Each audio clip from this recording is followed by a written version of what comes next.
Muy bien. Entonces dice el texto que Dios, bueno, la invitación es que nosotros lleguemos a entender, ¿sí? Que dice que Dios guarda su pacto, ¿sí?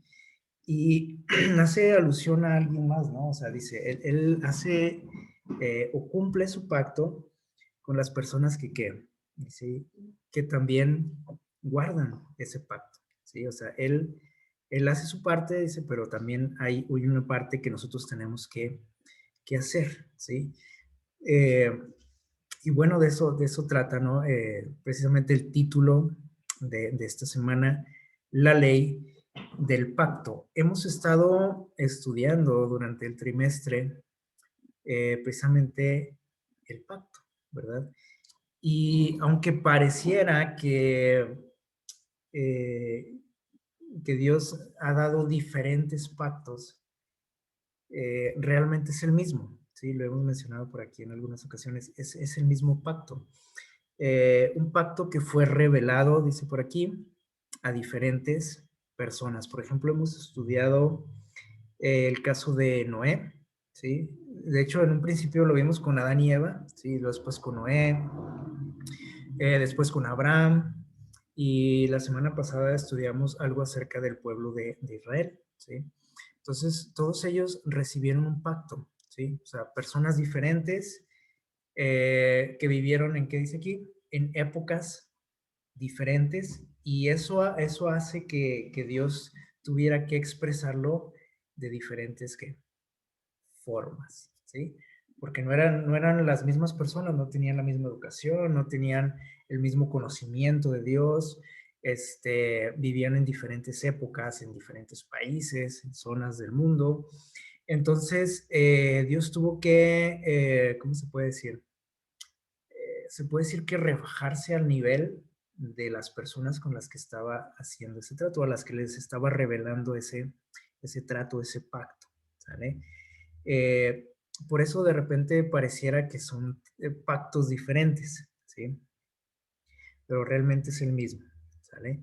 Eh, y en la medida que el tiempo pasaba y que se lo revelaba a diferentes personas, ¿sí?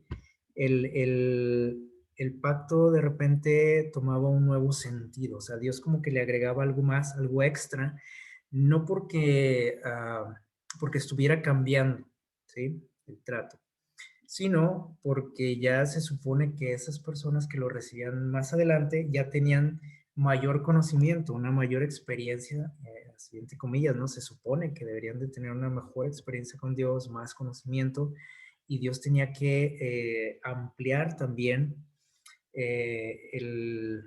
¿cómo se podríamos decir?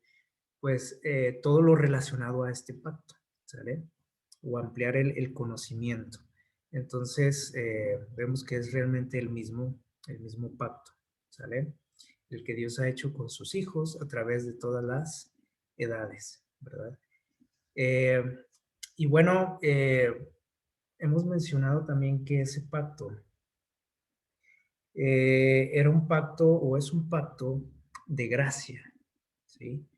El que recibió Adán y Eva, el que recibió Noé, el que recibió Moisés, el que recibió Abraham.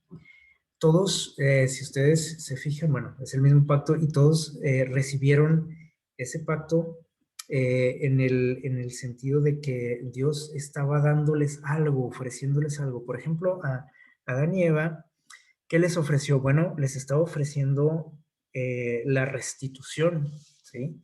Después del error que cometieron, Dios les dijo, saben que yo puedo arreglar esto, ¿sí? Vamos a hacer un pacto, esta es mi parte, esta es la suya, ¿sale? El pacto que hizo con Noé eh, era una prefiguración, ¿sí? Precisamente también de la salvación eterna. En aquel tiempo, esa salvación tenía que ver con un diluvio, ¿sí? Un diluvio universal. Y Dios también le ofrece, ya lo hemos estudiado, le ofrece salvación, ¿sí? Le ofrece un regalo, ¿sí? Algo este, que aunque era gratis, ¿sí? Implicaba que ellos tenían que tomar parte activa en esto, tenían que hacer algo, ¿sí? Después, a Abraham también se le ofrece un gran regalo, ¿sí? Y se le ofrece la salvación también, se le ofrece una vislumbre también de lo que venía con una promesa de un Salvador, ¿sale? Entonces, si se fijan, Dios como que se los revelaba de diferentes formas, pero todo tenía que ver con lo mismo, con el plan de salvación.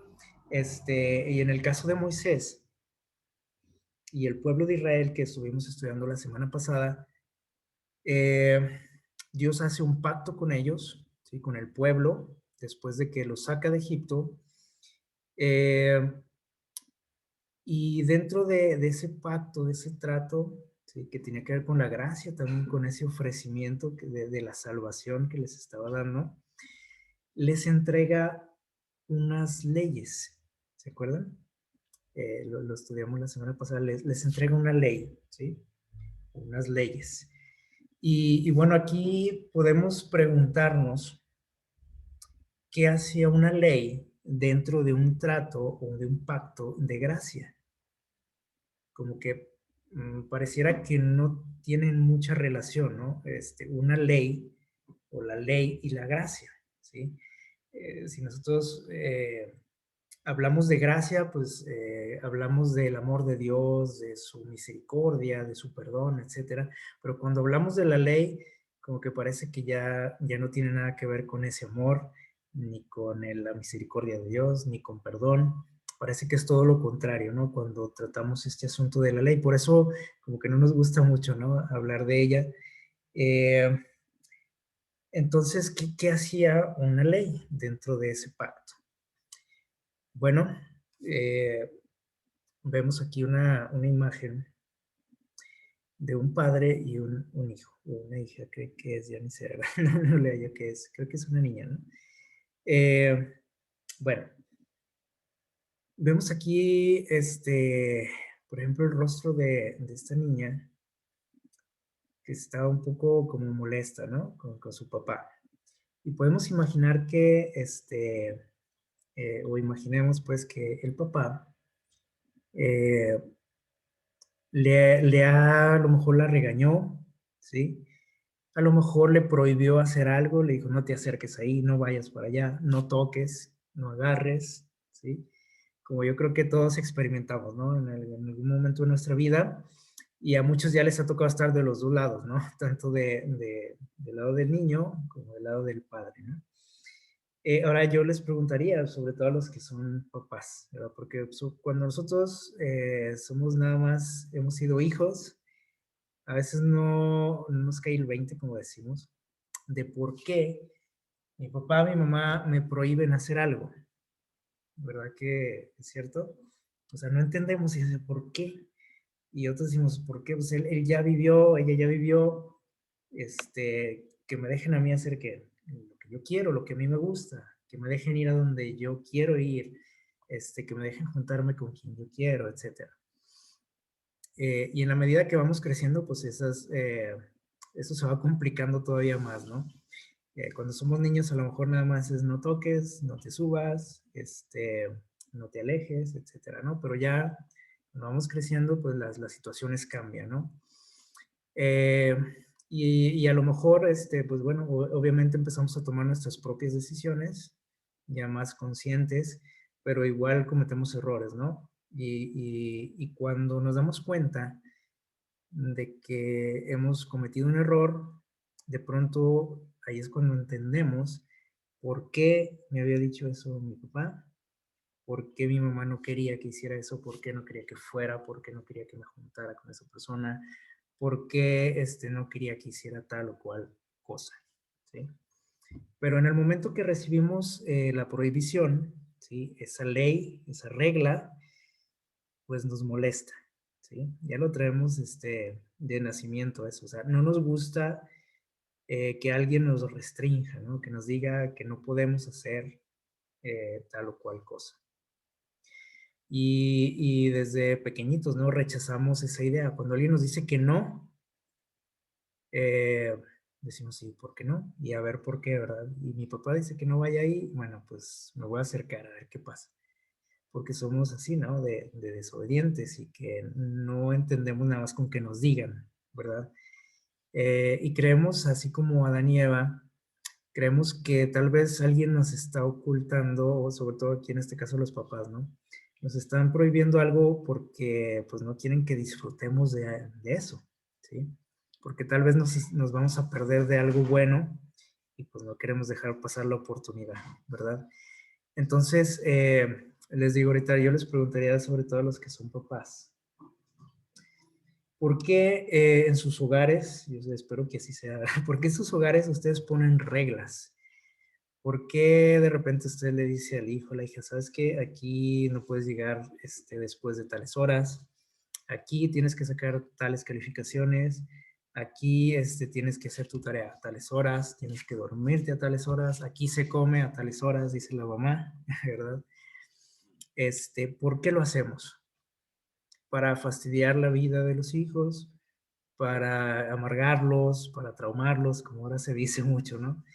¿Por qué lo hacemos? A ver, algún papá que esté por ahí. ¿Por qué les ponemos reglas? ¿Por qué de repente les prohibimos hacer algo? Si nosotros decimos que los amamos, si nosotros, si son lo máximo para nosotros, nuestros hijos, ¿por qué les niego cosas? Si se supone que yo debería de, que, pues, de hacerlos felices, ¿no? De permitirles, realizar, sus sueños, sus deseos, las cosas que los hacen feliz, que los alegran. Eh, Oye, ahí. ¿Sí? ¿Alguien quiere decir algo? Bueno, Ok. no, pues no es un ejemplo vamos, de un papá y un hijo, ¿no? Pero, por ejemplo, en la escuela de música llevábamos una clase, donde se aprende, por ejemplo, a crear música, ¿no? A componer música y eh, tiene muchas reglas, ¿no? Tiene muchas reglas, lo que tú estabas diciendo ahorita, y así como muy estrictas, muy cuadradas, que no se te permite así salirte, ¿no? Un poquito a la izquierda, a la derecha, en lo que es, por ejemplo, la creación, ¿no? De la música. Y muchos como que cuando están aprendiendo esa clase reniegan, ¿no? Porque sienten que el profesor los está limitando y dicen, no, pues que la música es libre, ¿no? Tú puedes poner lo que quieras, con que suene bonito, está bien. Y los profesores son muy enfáticos, ¿no? En prohibirte ciertas cosas. Pero cuando avanza el tiempo, los semestres, de repente te dicen, aquí vamos a permitir esto. Y entonces muchos se preguntan por, por qué si antes o sea, no nos dejaban hacer eso, ahora sí. Entonces ya te explican por qué este, tienen que aprender rápidamente, ¿no? Pero pues, primero tienen que aprender para después hacer bien, ¿no? Más o menos eso es lo que entendía y eso que estabas diciendo. Sí, y esto, bueno, ahorita como menciona, claro, no nada más pasa en la familia, ¿no? En todos lados, generalmente nos vemos forzados a lo mejor a cumplir reglas, ¿no? En el trabajo, en la comunidad, en la iglesia, donde quiera que nos paremos, ¿sí? Eh, si usted va con el doctor, con el nutriólogo, les van a poner reglas, ¿sí? Tiene que tomarse este medicamento cada tantas horas, le van a prohibir comer ciertas cosas a lo mejor o hacer ciertas cosas. El nutriólogo le va a dar una lista de alimentos que usted debe de consumir, en qué cantidades, cada cuándo, lo que no debe comer. Eh, si usted va, por ejemplo, al gimnasio, también el entrenador le va a poner ahí las reglas. Si usted quiere ponerse como como Superman, pues tiene que cumplir lo que le dice el entrenador, ¿sí? ¿Y qué hacemos nosotros generalmente, los seres humanos? Pues como ahorita mencionaba Caleb, no decimos, pues es que yo puedo que si le quito tantito aquí, si hago esto nada más un poquito, no creo que pase que algo, o que sea muy grave, que sea tan grave. Si quito este alimento, si de repente como esto, si no me tomé la pastilla ahorita, pues, ¿qué puede pasar? ¿Verdad? Generalmente nosotros tratamos de negociar con las reglas, con las normas. Si me paso el semáforo en rojo, pues, ¿qué tiene? O sea, al fin y al cabo no vienen coches de ningún lado, no pasa nada. Y no hay una patrulla por ahí cerca. ¿Se fijan cómo somos? O sea, siempre tratamos de acomodar esas reglas pues a nuestros gustos, a nuestras conveniencias. Entonces, ¿creen ustedes que sea necesaria una ley, que sean necesarias las reglas en la vida, en nuestro mundo en el que vivimos? Eh, claro que sí. Y bueno, nuestra sociedad en la que vivimos está muy descompuesta precisamente porque no cumplimos las reglas, ¿sí? Porque nos hemos salido de ese círculo, ¿sí? Eh, de las leyes, de las normas, y nuestro mundo es un desastre, ¿verdad? Entonces, ¿qué hacía pues qué hacen esas leyes que Dios le entrega al pueblo, si se supone que era un pacto de gracia? Si es de gracia, pues es un regalo, es gratis, yo no tengo que hacer nada, se supone a lo mejor. Pero vamos a ver qué nos dicen estos textos por aquí. ¿Qué tan necesaria será la ley para nosotros? Voy a pedirles que busquemos ahí nuestras Biblias, tenganla ahí a la mano. Vamos a darle lectura a estos textos. Deuteronomio 4:13, vamos a leer primero Deuteronomio 4, versículo 13. ¿Alguien nos ayuda a leerlo? Deuteronomio 4:13.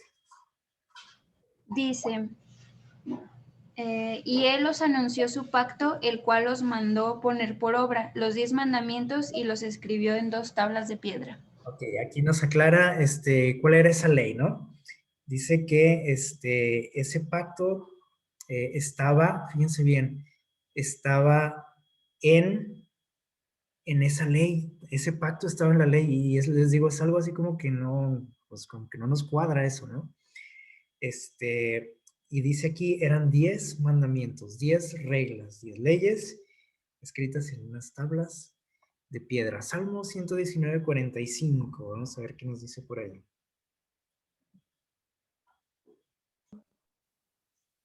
Y andaré en libertad porque busqué tus mandamientos. Ok, gracias. Cuando hablamos de mandatos, de reglas, de los mandamientos, de la ley, como que ya la simple palabra nos causa algo de incomodidad, ¿no? De que tengo que hacer algo o que no puedo hacer algo, lo que yo quiera. Pero es interesante cómo aquí el salmista nos dice que cuando él guarda esa ley, se siente como, dice ahí, libre.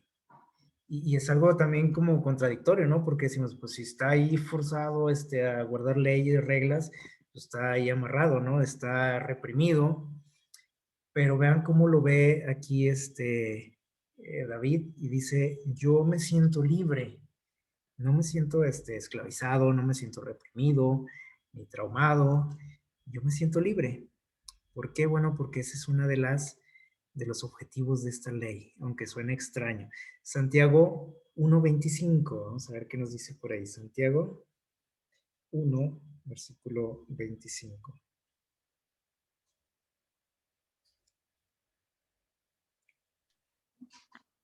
Mas el que mira atentamente en la perfecta ley, la de la libertad, y persevera en ella, no siendo oidor olvidadizo, sino hacedor de la obra, este será bienaventurado en lo que hace.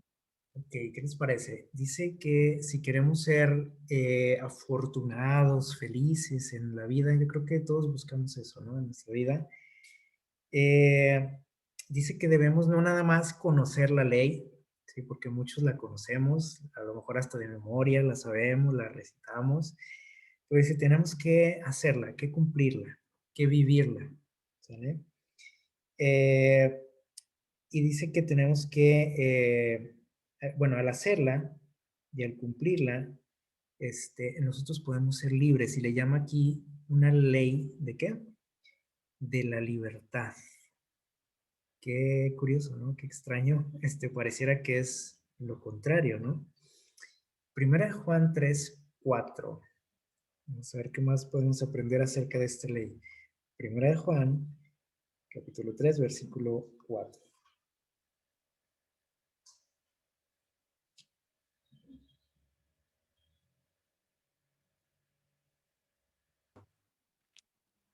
Todo aquel que comete pecado infringe también la ley, pues el pecado es infracción de la ley. Ok, aquí nos está aclarando pues el problema, ¿no? De todo esto. Dice que cuando nosotros eh, infringimos la ley, o sea, le fallamos a esta ley, la violamos, estamos cometiendo un pecado, ¿sí? Dice y aclara, dice, es que el pecado es infracción a la ley. Aquí nos aclara algo más, ¿no? Entonces,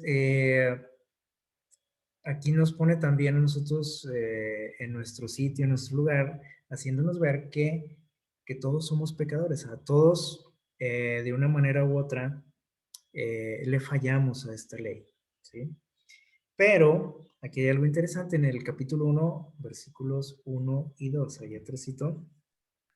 Dice lo que era desde el principio, lo que hemos oído, lo que hemos visto con nuestros ojos, lo que hemos contemplado y palparon nuestras manos tocante al verbo de vida, porque la vida fue manifestada y la hemos visto y testificamos y os anunciamos la vida eterna, la cual estaba con el Padre y se nos manifestó. Ok, gracias. No, sabes que lo tenía equivocado. Es en el capítulo 2, perdón. Capítulo 2, versículos 1 y 2. A ver si me lo pueden leer. Ok, dice, hijitos míos, estas cosas os escribo para que no pequéis, y si alguno hubiere pecado, abogado tenemos para con el Padre a Jesucristo el justo, y Él es la propiciación por nuestros pecados, y no solamente por los nuestros, sino también por los de todo el mundo. ¿Qué les parece? Qué interesante, ¿no? Primero nos dice, bueno, lo que acabamos de leer nos dice en qué consiste el fallar a esta ley, ¿sí? Y cómo se le llama eso. Dice que es un pecado, ¿sale?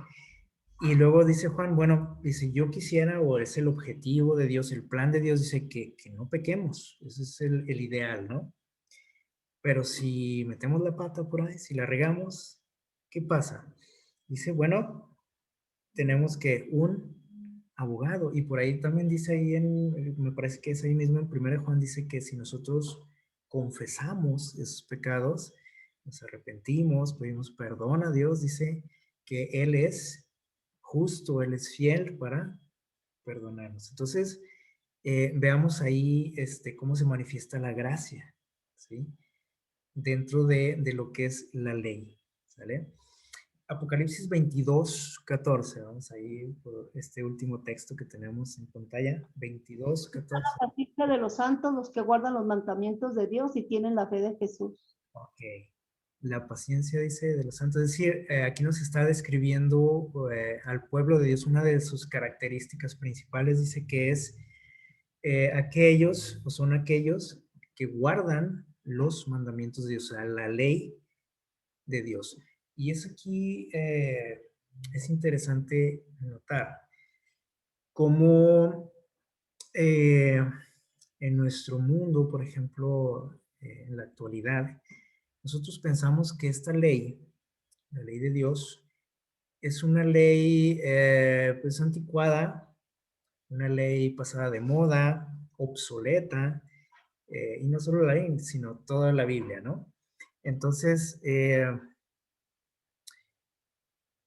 ¿Ustedes creen que estará pasada de moda, que ya no sirve? Porque muchos dicen es que cuando Cristo vino, ahorita vamos a hablar algo de esto, cuando Cristo vino y murió en la cruz, Él abolió, ¿qué dicen? La ley, la quitó, ¿sale? La anuló.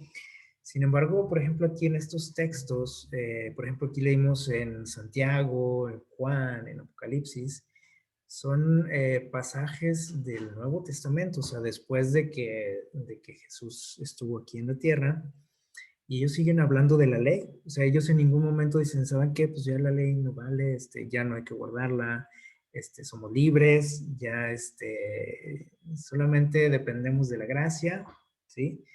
Es una, ¿cómo podemos decir? Una verdad a medias, el decir solamente la gracia y no hay nada más, ¿sí? Porque eso es lo que generalmente, de lo que hablamos, ¿no? De lo que predicamos. O sea, hay algo más, o sea, sí es por gracia, pero ¿y esa ley dónde quedó? La ley que fue entregada al pueblo de Dios dentro de ese pacto, ¿sí? O sea, formaba parte del pacto, no era algo ajeno, ¿sale? Entonces, miren lo que nos dice por aquí la señora Elena White en este libro, Reflejemos a Jesús. Dice, muchos maestros en religión, o sea, gente conocedora, se supone, ¿no? De las cuestiones religiosas, líderes, estudiosos, dice, aseveran que Cristo abolió la ley por su muerte. Y esto está basado, esta idea está basada en un texto que está en la carta a los Colosenses, capítulo 2, versículo 14, ¿sí? Yo creo que ustedes lo han leído por ahí, ustedes lo pueden revisar. Y bueno, así se cree en muchas religiones cristianas, ¿sí? Porque realmente ahí dice en el texto, dice que vino a anular, abolir la ley o la carta de los decretos, dice por ahí en otras versiones, a través de su muerte. Dice, y que desde entonces los hombres se ven libres de sus exigencias, ¿sale? Entonces, acuérdense de lo que hemos también mencionado por aquí, que nosotros no podemos formar doctrinas, ¿sí? En base a un texto, nada más. Si nosotros seguimos leyendo este capítulo o lo leemos desde un principio, nos vamos a dar cuenta a lo que se refiere, ¿sale? Y no tiene nada que ver con esta idea, ¿no? De que los 10 mandamientos ya no sirven, ya no valen, ya fueron abolidos, porque Cristo murió, ¿sí? Entonces, lo que pasa es que, pues, como les mencionaba ahorita, nosotros tratamos pues, de adecuar la palabra de Dios a lo que me conviene, ¿verdad? ¿Se imaginan que esta ley ya no existiera? Si existiendo y existiendo leyes en nuestro mundo, vean cómo estamos viviendo. Si no hubiera ley, si hubiera dicho Dios, saben que ya no hay ley, ¿sí? Hagan lo que quieran, lo que les dé su gana. Esto sería un caos, ¿no? Todo necesita un orden, todo necesita, o todo el universo se rige por leyes. ¿Se imaginan que de repente nuestro planeta se saliera de su curso? Que dijera, que pensara nuestro planeta, dijera, no, hoy voy a tomar otro camino. No voy a seguir la misma ruta que he seguido por siempre y en ese ciclo de 365 días, etcétera. Ahora voy a tomar un camino más largo o más corto, o ahora me voy a acercar más al sol. ¿Se imaginan lo que sucedería? Dejaremos de existir, ¿sí? Entonces todo tiene un orden, todo se rige por normas, por reglas, por leyes. Dice algunos, fíjense bien, esto es interesante, algunos la representan, hablando de la ley, como un yugo enojoso o pesado, gravoso, y en contraposición con la esclavitud de la ley, presentan la libertad de que se debe gozar bajo el Evangelio. ¿Qué nos quiere decir esto? Bueno, aquí está hablando para nosotros, ¿sí? Porque podemos decir, bueno, aquí le está hablando a los de afuera, ¿no? A los que no conocen de Dios, ¿no? Aquí está hablando a los que conocemos, a la iglesia, y dice que muchos, o algunos, o la mayoría, ¿sí? Esta ley la hacemos ver a los demás, como un yugo pesado, ¿sí?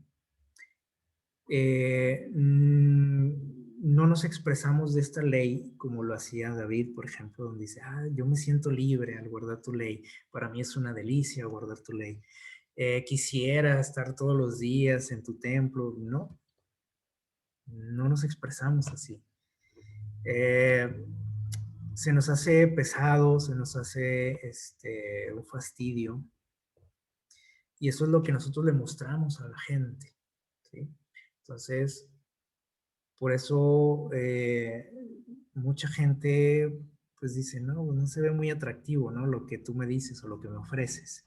O a ese Dios que me presentas, pues no se ve muy, muy agradable, es porque tú no eres feliz, tú siempre estás ahí con una carota, siempre andas de genio, siempre estás reclamando, siempre estás criticando, siempre estás, y ese es el Dios que nosotros le presentamos, ¿no? Porque nosotros vivimos una vida alejada de Dios, muy cercana a la ley de Dios, pero muy lejana de Dios, ¿sí? ¿Cómo está eso?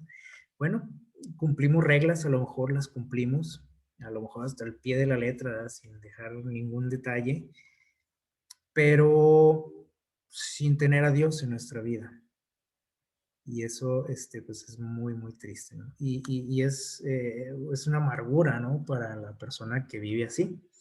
Entonces, el hecho de decir también que ya no vale esa ley, ¿sí? Miren lo que nos dice por aquí. Cuando nosotros decimos que Cristo abolió con su muerte la ley, ¿sí? Dice, para empezar, esto es una idea que no tiene ¿qué? Fundamento, aunque usted diga, oye, pero aquí dice Colosenses 2:14 y que a usted se lo enseñe, mire, aquí dice, sí lo dice, pero tenemos que estudiar bien a qué se refiere esa frase o ese versículo, ¿sale?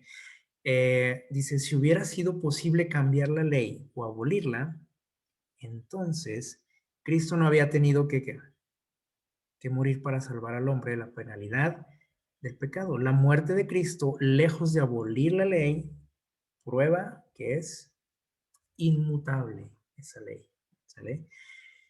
Y el hecho de que haya sido así también nos demuestra que la gracia no está peleada con la ley. Al contrario, están unidas, ¿sí? Y ahorita vamos a ver por qué. ¿Por qué tienen que ir juntas la gracia y la ley?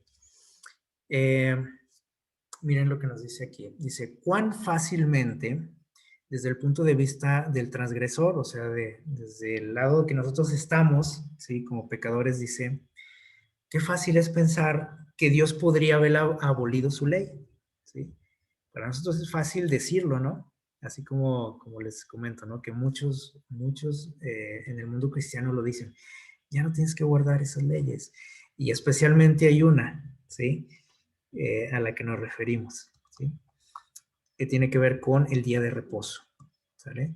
Porque generalmente no hablamos de que ya se puede matar, de que ya podemos robar, de que ya podemos adulterar, de que ya podemos mentir, faltarle el respeto a nuestros padres, tener más dioses. Generalmente no decimos eso. Generalmente el problema es el día de reposo. Y decimos, es que ya no tienes que guardar ese día, el día sábado. Eso ya quedó allá en el pasado. Eso era del Antiguo Testamento, eso era para los judíos. Eso se lo dieron a Moisés. Porque generalmente es lo que menos me conviene.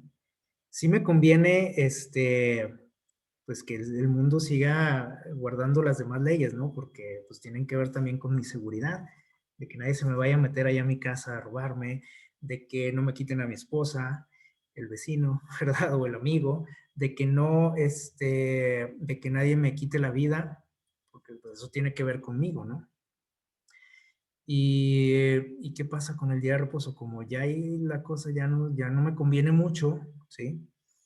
¿Por qué? Bueno, porque pues, generalmente el día sábado pues es un día especial para eventos, para trabajos, para las empresas, para las ventas, para muchas cosas, ¿sí? Entonces, el dejar yo de hacer ciertas cosas por irme a la iglesia, por acercarme a Dios en ese día, por dedicárselo entero a Él, ya como que ya no suena tan bien, ¿verdad? Y realmente ese es nuestro problema, ¿no? Entonces, bueno, dice aquí que para nosotros es muy fácil decir que Él abolió su ley, ¿sí? Dice, proveyendo así una vía por la cual los hombres pudieran salvarse. Es decir, dice, Dios podría haber abolido su ley proveyendo así una vía por la cual los hombres pudieran salvarse y Cristo permanecer en el cielo. Es fácil para nosotros decirlo. Ay, pues ya que no valga la ley, somos libres, ya no somos culpables y Cristo no tuviera que haber muerto, ¿sí? Dice, la doctrina que enseña libertad mediante la gracia, o sea, como usar la gracia como pretexto, dice, para quebrantar la ley, o sea, para yo hacer lo que se me antoja, es ¿qué dice? Un engaño fatal. ¿Por qué fatal? Porque me va a costar y no precisamente dinero, ¿verdad? Nosotros sabemos cuál es el resultado de esto. Entonces, dice por aquí, la ley de Dios, por su naturaleza misma, es inmutable, no cambia. Y aquí hay otro asunto. A veces decimos que, llegamos a pensar que la ley fue inventada por Dios allá en el Sinaí, lo que acabamos de estudiar la semana pasada. Que como Dios no tenía nada que hacer, pues se le ocurrió escribir de esas 10 reglas para entretener un poquito al pueblo, ¿no? Esta ley dice aquí que es inmutable, no cambia, es eterna. Y no la inventó Dios en ese momento, no se le ocurrió en ese momento, ¿sí? Esa ley existía desde antes del Sinaí, ¿sí? Esa ley la guardaba Abraham, esa ley la guardaba Noé, esa ley la guardaban Adán y Eva, esa ley se guardaba en el cielo, bueno, se sigue guardando, ¿no? Pero, por ejemplo, antes de la caída de Lucifer, esa era la ley, ¿sí? Y a lo mejor, o es obvio que no existía, ¿cómo les diré? Con las palabras a lo mejor que nosotros la conocemos. ¿Por qué? Bueno, porque muchas de las cuestiones que se mencionan por ahí no existían antes, ¿sí? No existía, por ejemplo, el robo, no existía el adulterio, era un mundo que, perfecto. Pero, ¿qué existía antes? Bueno, existían los principios en los que está basada esta ley, estos 10 mandamientos. Y esos principios tienen que ver con lo que nos dice por aquí. Dice, es una revelación de la voluntad del carácter de su autor. Dios es amor. ¿Y su ley qué es? Dice ahí, amor. Aunque no lo entendamos, ¿sí? Y aunque no nos guste la ley, esa ley es amor, dice por aquí, y refleja el amor de Dios, aunque digamos, no, pero ¿cuál amor? Pues si nos tiene todos restringidos, ¿verdad? Y si no puedo hacer nada, y no puedo hacer esto, y no puedo voltear para allá, y no puedo ir, y no puedo, ¿sí? Todo es como que pura prohibición. Y no entendemos que en esa ley se está reflejando el amor de Dios, así como usted como padre pone leyes en su hogar, porque ama a quién, a su familia, a sus hijos. No es para tenerlos ahí fastidiados toda la vida, para reprimirlos, para que no disfruten de la vida, es al contrario, ¿sí? Entonces dice aquí, así, dice, sus dos grandes principios, fíjense bien, se resumen en dos cosas, y nosotros lo conocemos.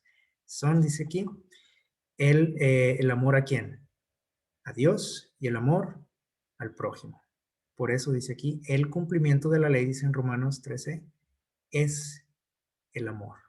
Y esto también lo malentendemos muchas veces porque decimos, está, miren, simplemente teniendo amor, ya estás cumpliendo la ley.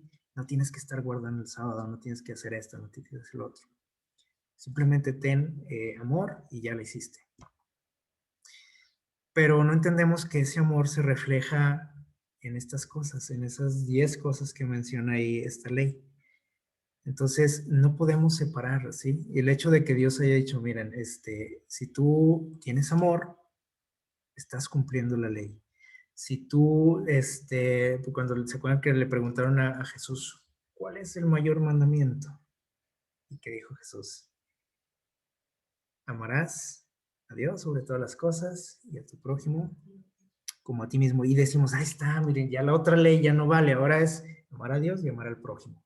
Ah, sí, pero el amar a Dios implica no tener otros dioses, respetarlo, guardar el día de reposo, ¿sí? Entonces, si digo que lo amo, tengo que guardarlo, tengo que ser fiel, tengo que respetarlo. Esos son los principios de los que depende, por ejemplo, aquí, o que se desprenden de ese amor, el respeto, la fidelidad, ¿sí? La adoración al único Dios. Entonces, y el amor al prójimo, ¿cómo lo revelo? Respetando a mis padres, no robando, no matando, no mintiendo, no codiciando, no adulterando, etcétera. ¿Sale? Pero nosotros, como no nos conviene eso, mejor decimos, pues nada más, ama a Dios y ama a tu prójimo y ya, cumpliste la ley. Así de fácil lo decimos, ¿verdad? Pero no entendemos realmente la profundidad de todo esto, de la palabra de Dios. Entonces dice aquí, el carácter de Dios es justicia y verdad. Tal es la naturaleza de su ley.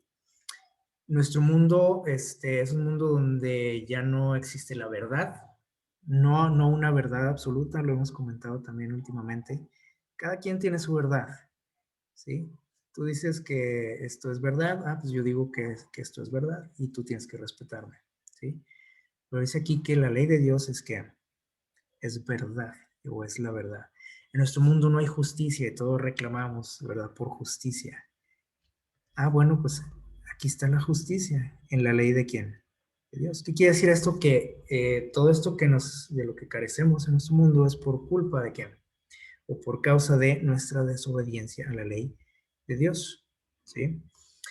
Dice aquí, el salmista dice, tu ley es verdad. Todos tus mandamientos son justicia. Y Pablo dice, la ley, la verdad es santa, el mandamiento santo, justo y bueno.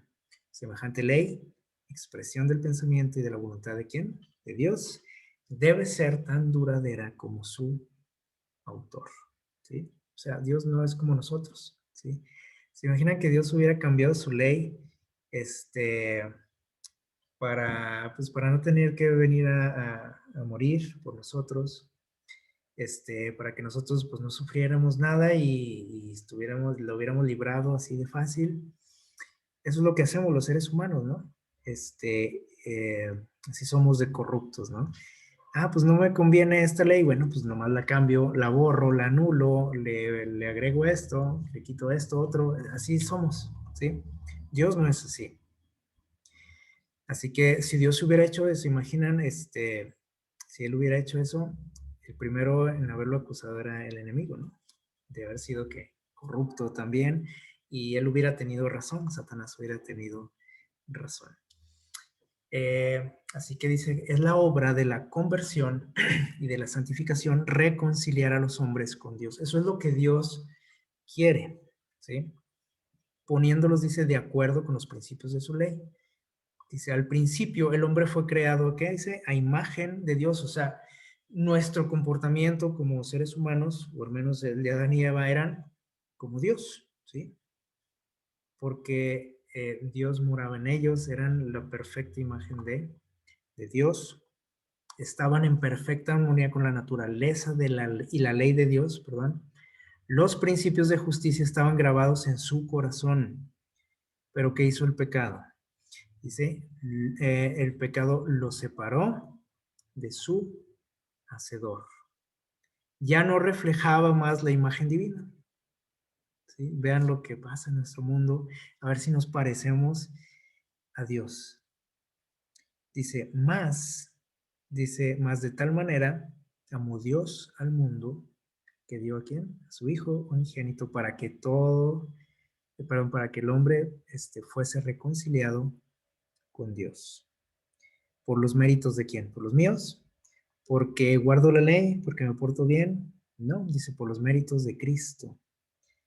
Esa es la única manera, dicen, que podemos restablecer esa armonía entre el hombre y el Creador, a través de los méritos de Cristo. Entonces decimos, bueno, entonces si es a través de los méritos de Cristo, si es por gracia, pues entonces ¿de qué sirve la ley?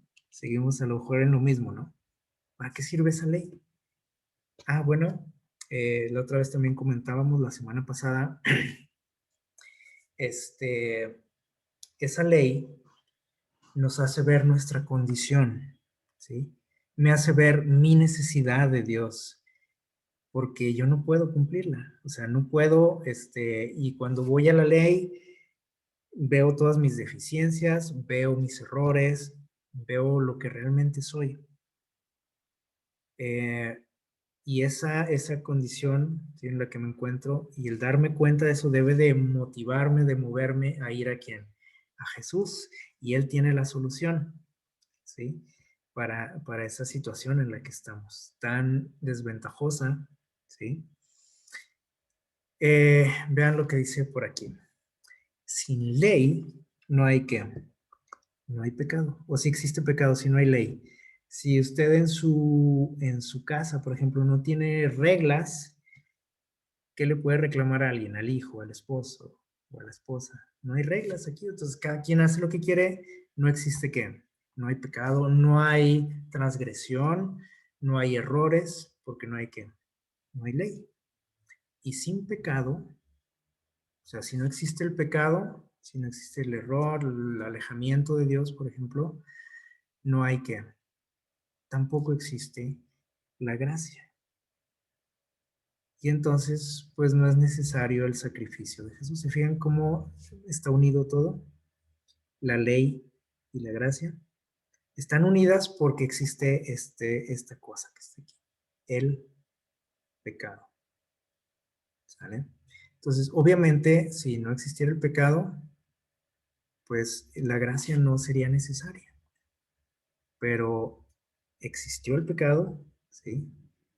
Y entonces tuvo que ser necesaria que esa gracia. Y vean otra vez esta declaración. Bueno, es parecida, pero son para que reflexionemos un poquito, ¿no?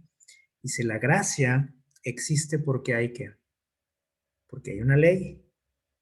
Y si hay una ley, existe la posibilidad de ¿qué? De pecar, de cometer un error, de violar esa ley. Y si existe el pecado, existe también ¿qué? Otra vez regresamos a la gracia. Es como un círculo, ¿se fijaron? La gracia existe porque hay ley. Si hay una ley, esa ley existe porque existe ¿qué? El pecado. Y el pecado, perdón, y si el pecado existe, dice, existe también forzosamente la gracia. Porque nosotros no podemos solucionar el problema del pecado. Si usted tiene una solución, qué padre, ¿no? Por usted. Pero Dios dice que no existe. No hay solución. Usted no puede solucionar ese problema.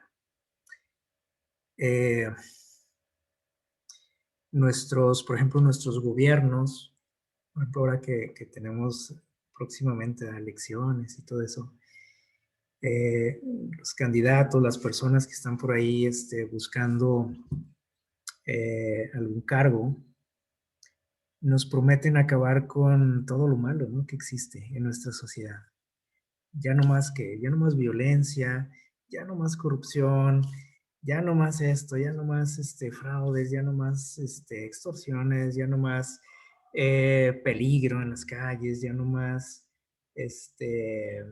desigualdad, ya no más desempleo. Y es triste que a veces pensamos, ¿sí?, sobre todo los que conocemos o los que se supone que conocemos a Dios, es triste ver que a veces creemos en esas promesas de hombres, ¿sí? No, no dudo de las buenas intenciones de algunos, ¿no?, que quisieran cambiar, ¿no?, la sociedad en la que vivimos, pero es una ilusión, ¿sí? O sea, es algo que no se puede. El pretender yo terminar con todo eso, malo es casi ponerme en el lugar de Dios, ¿sí? Porque el único que puede acabar con todo eso es Dios, el que puede acabar con la violencia, el que puede acabar con la desigualdad, el que puede acabar con el peligro, con todo eso malo, ¿no? Que se supone que nos ofrecen, ¿no? Que dicen, todo esto va a desaparecer si usted vota por mí, ¿verdad? Y no quiere decir que ellos conscientemente se quieran poner en el lugar de Dios, no. Pero ellos desconocen que no está en ellos, ¿sí? ¿Por qué? Bueno, porque estamos en un mundo caído, donde nuestra naturaleza nos hace hacer esas cosas, ¿sí? Entonces, no se puede acabar con eso. El único que puede acabar es Dios, es Cristo, y eso lo va a hacer cuando Él regrese, ¿sí? Entonces, no hay otra esperanza, no hay otra salida, no hay otra solución, ¿sí? Para nuestra situación. Entonces, ¿creen ustedes que esa ley es necesaria? Aunque decimos que este pacto es un pacto de gracia. Al principio a lo mejor podemos pensar, ¿y la ley qué? Pues, ¿para qué una ley si es todo por gracia? Bueno, esa ley nos lleva ¿a quién? A la solución, ¿sí? O sea, la ley no es la solución tampoco, ¿sí? Porque a veces llegamos a pensar eso, ¿no? Bueno, si cumplo estos 10 reglas que Dios nos dio, ya la hice. Si tengo solo un Dios, si lo respeto, si guardo su día, si obedezco a mis padres, si los respeto, si los honro, si no me meto con mi prójimo, si no lo daño, si no esto, si no lo otro, ya la hice, ya me salvé, ya tengo un lugarcito en el cielo, ¿no? Sí. El problema es que pues Satanás también se mete en este asunto, ¿no? Y nos hace pensar que está en nosotros esa solución y dice, guarda esa ley, guárdala. Y Satanás está contento con que usted guarde la ley, mientras usted crea que haciéndolo se va a salvar, ¿sí? Dice Satanás, sigue guardando, y hasta me invita, ándale, échale ganas ahí en la iglesia y estudia y haz esto y ora, ¿sí? Mientras él me haga perder de vista que la solución a mi problema es Jesús, ¿sí? No importa que vaya a la iglesia, Satanás no le perturba eso, ¿sí? Mientras yo no tenga a Cristo y que Él sea el centro de mi vida y que Él sea mi única esperanza, ¿sale? Si yo creo que es por lo que yo hago, ¿sí? Que me gano el favor de Dios, Satanás está feliz, ¿sí? Y se relame los bigotes, ¿verdad? Porque dice, ahí sí, aunque esté ahí en la iglesia y que estudie mucho la Biblia, está perdido, ¿sí? Porque le falta el ingrediente principal, ¿sí? Que es la gracia de Cristo. Y los que creemos que es todo por gracia, pues también, dice Dana, sigue creyendo que es todo por gracia, ¿sí? Y que puedes hacer lo que quieras, que al cabo, es por gracia. Y el justo por la fe vivirá, decimos, ¿no? Muchos. Las dos maneras de pensar son equivocadas, ¿sale? Vamos a leer Deuteronomio 5:33 y el capítulo 10, del 12 al 13, vamos a ir concluyendo. Veamos lo que nos dice por aquí Dios. ¿Por qué es necesaria la ley? ¿Por qué Dios la puso ahí? ¿Para fastidiar nuestra vida? ¿Para reprimirnos? ¿O tiene que ver con su gracia y con su amor, con su misericordia? Deuteronomio 5:33. Deuteronomio 5:33 dice, andad en todo el camino que Jehová, vuestro Dios, os ha mandado, para que viváis, os vaya bien y prolonguéis vuestros días en la tierra que habéis de poseer. Ok. Aquí no menciona nada de la salvación, ¿verdad que no? No dice para que vayas al cielo o para que tu nombre esté escrito ahí en el libro de la vida. No. Dice que Dios quiere, Dios puso esa ley, se la entregó a su pueblo, en esas tablas que ya existían, esos principios desde antes, ¿sí? Pero en ese momento Dios dijo, se los voy a dar así físicamente porque ya se les olvidó, ¿verdad? Dice, porque quiero que les vaya bien en la vida, no quiero que estén sufriendo, ¿sí? Que se metan en problemas, no quiero eso, dice, quiero que sean felices el tiempo que estén aquí en esta tierra, que vivan bien, que les vaya bien, que tengan éxito, que su vida sea larga, que tengan bendiciones, ¿sí? Esto tiene que ver con la gracia, con el amor de Dios, si se fijan, no tiene que ver nada con molestarnos, con reprimirnos. Y vamos a Deuteronomio 10, ahí más adelantito. Capítulo 10, los versículos del 12 al 13. Ahora pues, Israel, ¿qué pide Jehová tu Dios de ti? Sino que temas a Jehová tu Dios, que andes en todos sus caminos y que lo ames, y sirvas a Jehová tu Dios con todo tu corazón y con toda tu alma. Que guardes los mandamientos de Jehová y sus estatutos, que yo te prescribo hoy para que tengas prosperidad. Ok. La primera parte como que se oye medio fea, ¿no? No nos agrada que diga Dios, sabes que necesito que guardes estos mandamientos que te estoy dando, esto te lo exijo yo, te lo pido, ¿sí? Que me ames, que me sirvas. Eso así como que como con una obligación, ¿no? Como que Él es el tirano, el que me obliga a hacer cosas, el que me prohíbe, pero la parte final cambia todo, ¿sí? ¿Por qué nos pide eso? Dice Dios. Dice, yo te pido todo esto, no para amargarte la vida, no, dice, sino para que tengas prosperidad, para que nos vaya bien, aquí lo repite de nuevo, ¿no? Para que seamos felices, para que donde quiera que estemos nos sintamos bendecidos, nos sintamos libres, como lo expresa David. Entonces, esta ley, ¿sí? Era necesaria dentro de ese pacto, ¿sí? Dios nos está ofreciendo ese pacto de gracia, ese regalo, ¿sí? Y dentro de ese regalo venía esa ley, ¿sí?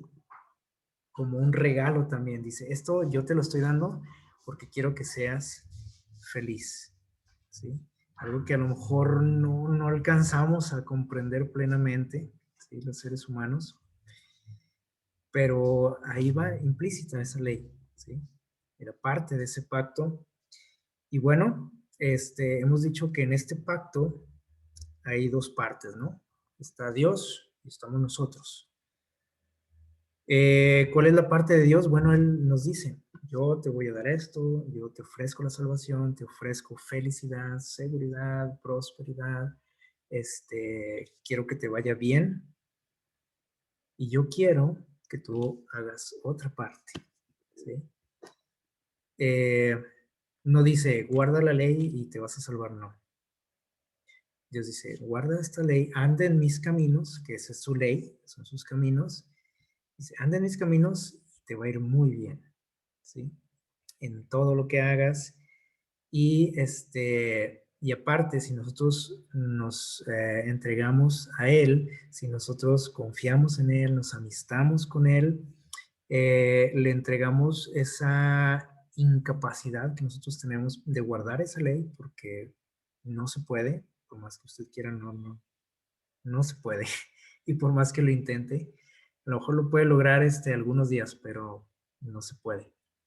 Entonces volvemos a decir, entonces, ¿para qué la ley? Bueno, la ley, lo repetimos, nos hace ver lo que somos, nuestra incapacidad, nuestro fracaso, ¿sí? Y nos hace ver cuál es la solución a ese problema, ¿sí? Que es Cristo. Y si caemos, dice, levántate y pide perdón, confiesa tus pecados, tienes un abogado, ¿sí?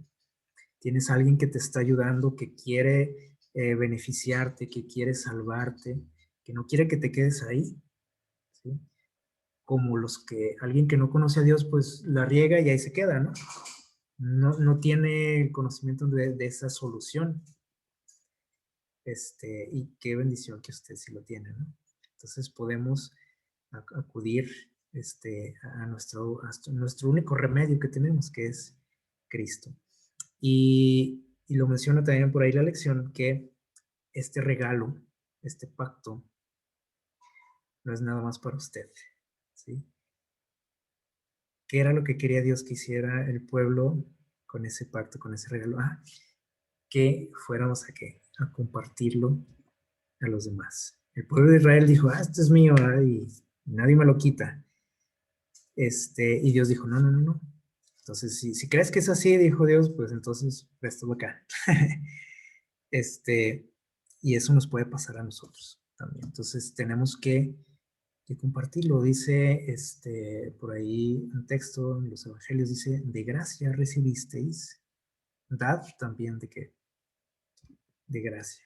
Tenemos que compartirlo con aquellos que necesitan escuchar este mensaje. Así que, bueno, llegamos aquí al final de este estudio.